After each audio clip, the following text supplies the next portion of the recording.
Hi guys, if you want private coaching, go to www.coachcat.org and feel free to like and subscribe if this content is helpful for you. I'm going to do another video on boundaries. That's a real theme for this week. Really, boundaries are, what are they? Well, they're your limits. They are your emotional, physical, sexual, mental, time boundaries, what your limits are, what is comfortable for you as a person. And typically, if you were in a relationship with a cluster B, you were in somewhat of an enmeshed relationship. There was some boundary violations. The boundaries were blurred. The lines between, you and the other person were blurred, and you may have come from trauma or from a family where there was enmeshment and boundary issues. So at the core, boundaries are basically our core beliefs. And if you start to get to a place where you give yourself permission to have loving boundaries, where your limits, what work for you and what don't work for you, and they're internal boundaries and external boundaries. And it's this idea of clearly defined core values and beliefs. And if at your core you believe that you do not have the right to autonomy, happiness, respect, those are the core beliefs that we need to start changing. And, if you believe, that you deserve love, respect, fidelity, kindness, consideration, monogamy, or whatever it is that your boundaries are, it's really important that you get really super clear on what those are. And so once you're really clear on your boundaries and you start giving yourself permission to have boundaries and to respect your boundaries, then when somebody violates them, you're going to be way more attuned to it and way less likely to let that occur. You can't control them, but you can exit relationships where people are violating your boundaries. And start to recognize that the deeper issue with setting boundaries is a lack of self-love. You don't believe that you have the right to have your own boundaries. You don't believe that you have the right for autonomy. You don't believe that you have the right to say, hey, this is my need and it matters. You may you may have some codependence or some people pleasing where you think that somebody else's limits and boundaries are more important than your own, and you may not feel that you have the right to have them. So start to change that core belief of feeling unworthy, undeserving, not good enough, unlovable. If at your core value, deep down inside, you feel lovable, you feel worthy, you are going to start changing the way that you interact with the world. And if you start changing that, then you're not going to let other people violate your boundaries, or you won't stay in relationship with people that won't respect your boundaries. So what I believe is the more clearly defined your boundaries are, the more clearly defined your core values are, the more you stick to those, the less you let somebody else trample all over your boundaries, then the better your self-esteem will become. And if you're on this channel and if you're a codependent, or you came from childhood trauma, or you had abuse, your idea of boundaries might be very porous, right? You might have a very hard time with this. You might feel guilty. You might have grown up in a family where you feel guilty, or you're bad, or you don't have the right to set boundaries. You don't have the right to say, hey, I need to be treated with respect and kindness, and I'm only going to be in relationship with others that do that treat me with equality and decency. So, again, if you're a people pleaser or codependent, it may be very difficult for you to set boundaries, but I'm here to tell you that this is life school, and you can learn. This is a skill, and people that grew up with good enough parenting and secure attachment learned that boundaries are totally normal, and they think that's normal. So it's actually easy for them for the most part, or I shouldn't say easy, but easier than it is for people that grew up with abuse, neglect, and boundary violations. But you can learn it. This is a skill. And in the beginning, you're going to be like a toddler, and you're learning how to walk, and you're going to stumble, and you're going to fall, and you're going to do it awkwardly, and that is okay. Keep doing it. You keep doing it until you get darn good at it. If you have been conditioned in your family environment or in the relationship that you were in, if you were with an abuser, to put others first, then you may have a real struggle with this. But I always say, like, ask yourself, do I want to do this? Is this a self-honoring behavior? When somebody asks you to do something, what I recommend for 30 days is do not say yes to any requests on the spot. You can say this. You can say, hey, thanks so much for asking me. Let me check my schedule. I'll think about that and I'll get back to you and I'll let you know. For like 30 days, say, and then also no is actually a complete sentence. I have a friend that always says, if she doesn't want to do something, she just says, no, thank you. She doesn't justify it. She doesn't provide a long explanation. She just says, no, thank you. And then sometimes she says, yes, I'd love to do that. And if anyone gets offended at you for saying no, thank you, that's actually sort of a red flag. Just ask yourself, do I want to do this? Not can I do this? If somebody asks you to go, shovel manure for 14 hours, can you do it? Sure, you can. Do you want to do it? Is it a self-honoring behavior? Maybe not. So you can ask yourself, is this a self-honoring behavior? Is this something I want to do? Is this something that I have the time to do? Am I comfortable with this? And then you can let somebody know and be like, if you don't want to do it, you can be like, thanks so much for asking me, but I appreciate it, but I'm not going to be able to do that.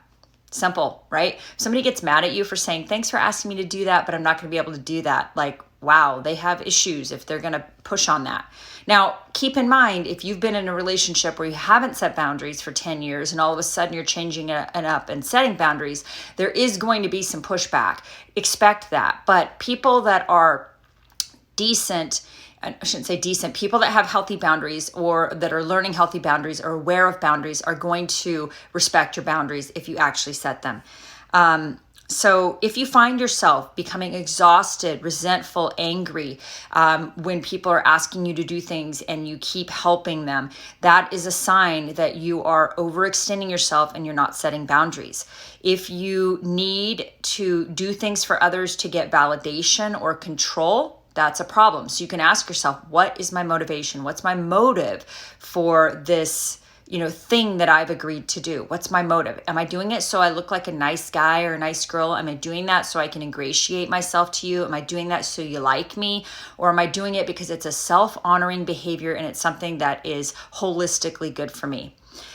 We can talk about different types of boundaries, emotional boundaries.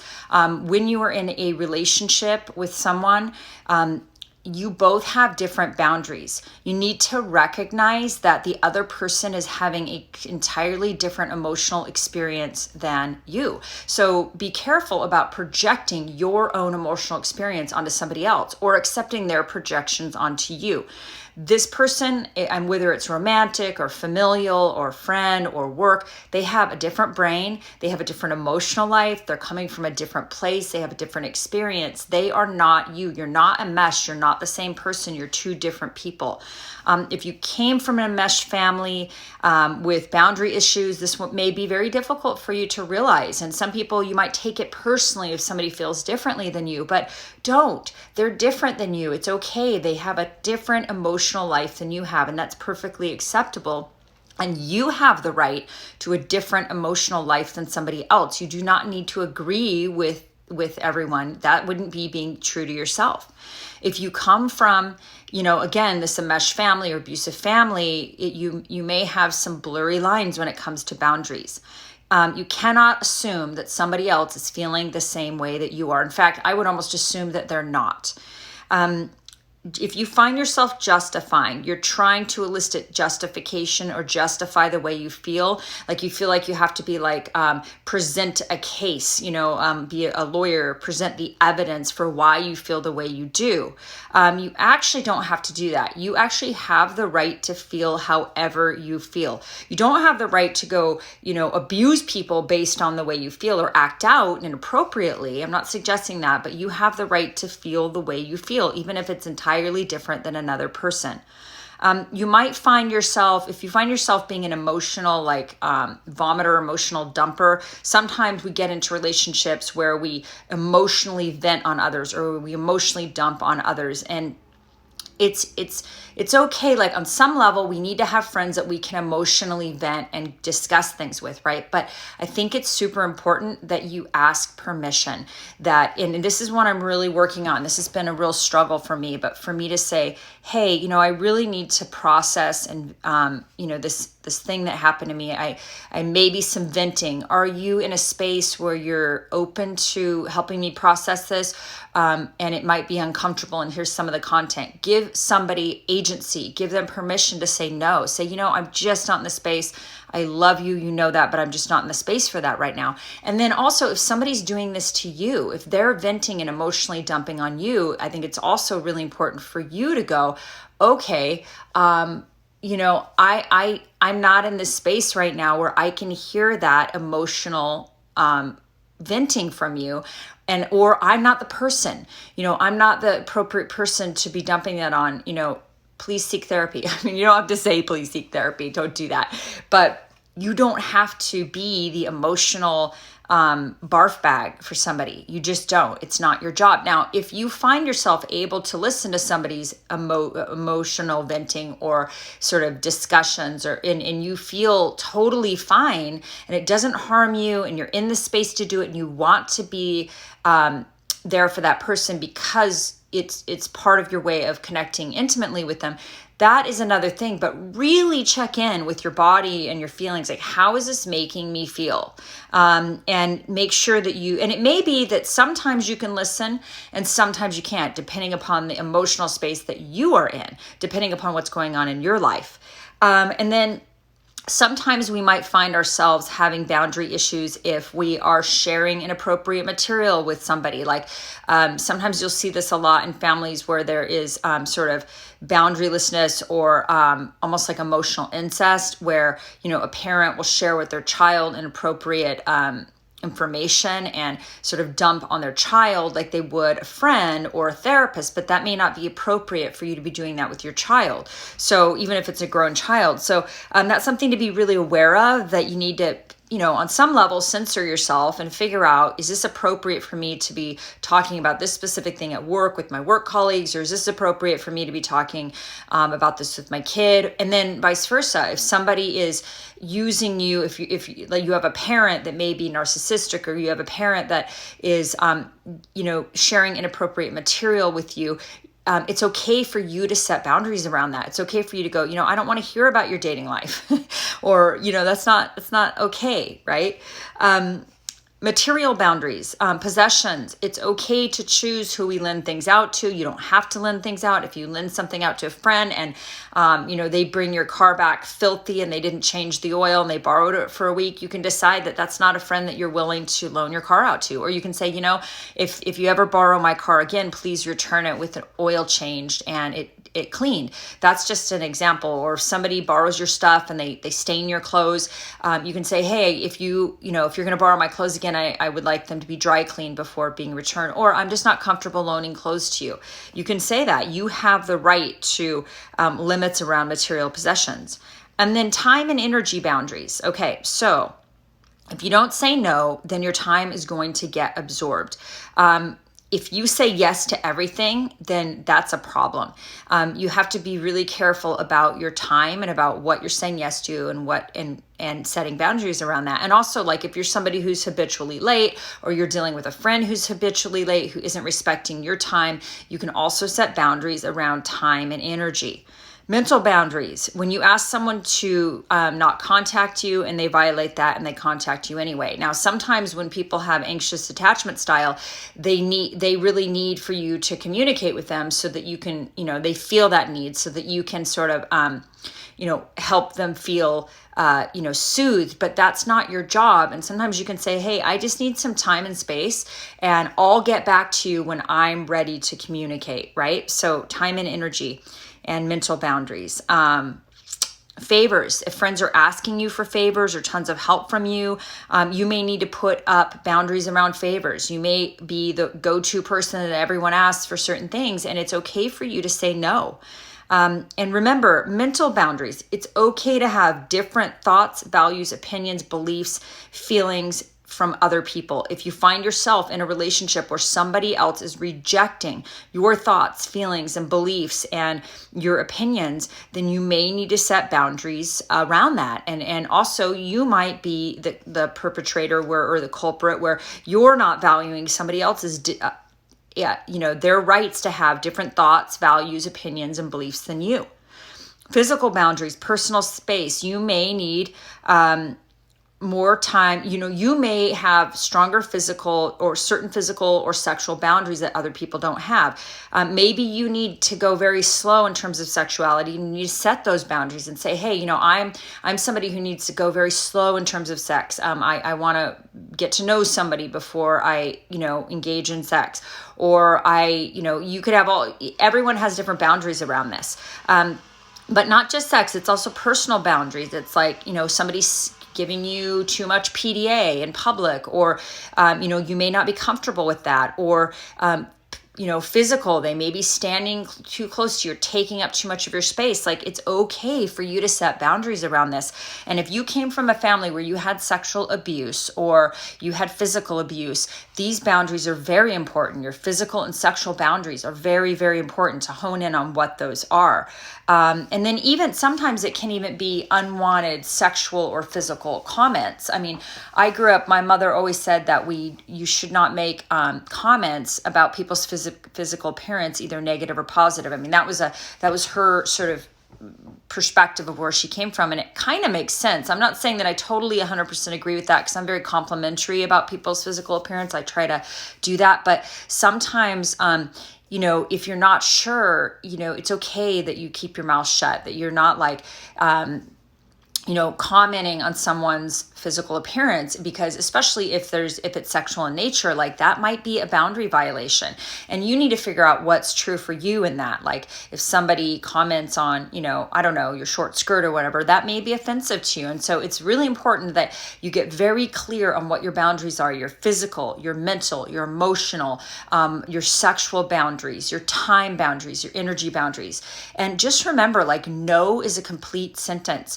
And the cleaner you get with your boundaries, the clearer you get with your boundaries, the more self-love you engage in, the more you learn that it is okay for you to have really healthy, clear boundaries.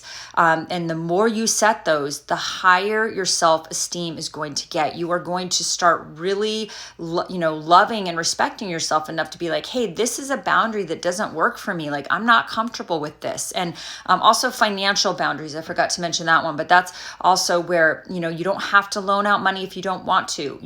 You may have grown up in a family where, your money was their money. And so you feel no rights to your own money. It's perfectly fine for you not to loan out money if you don't want to, not to borrow money. If you may have that problem where you borrow money and you may be borrowing it inappropriately. I mean, just financial boundaries is another sort of component there. So get really clear on what your limits are, what your boundaries are, what you will and will not, what's right for you. And again, everyone is going to have a different, set of boundaries. Like everyone's going to have different sort of limits that work for them, but get clear on those. It's really about getting clear on like, what are your core values? What are your limits? What is going to work for you and what is not going to work for you?